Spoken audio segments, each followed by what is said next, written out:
نعم.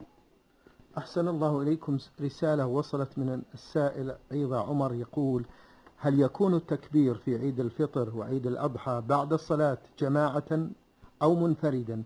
وما هي الصيغة الشرعية التي وردت في التكبير؟ التكبير ليلة عيد الفطر إلى مجيء الإمام،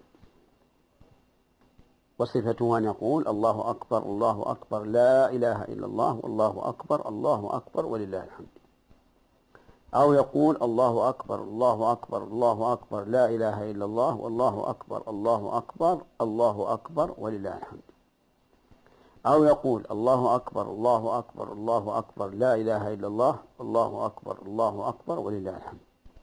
الأمر في هذا واسع. وابتداؤه في عيد الفطر كما قلت من غروب الشمس ليلة العيد إلى مجيء الإمام. أما في عيد الأضحى فالتكبير من دخول شهر ذي الحجة إلى آخر أيام التشريق، لكنه لا يسن يوم العيد والإمام يخطب، لأن الإنسان مأمور بأن يستمع للخطبة.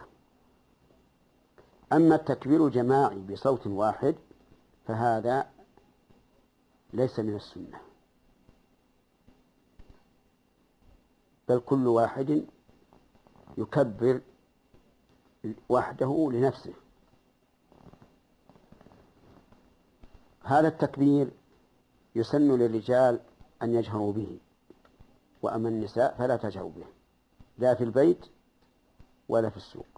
المرأة لا تجهر به، لكن إذا كانت في بيتها وصار أنشط لها أن تجهر فلا بأس.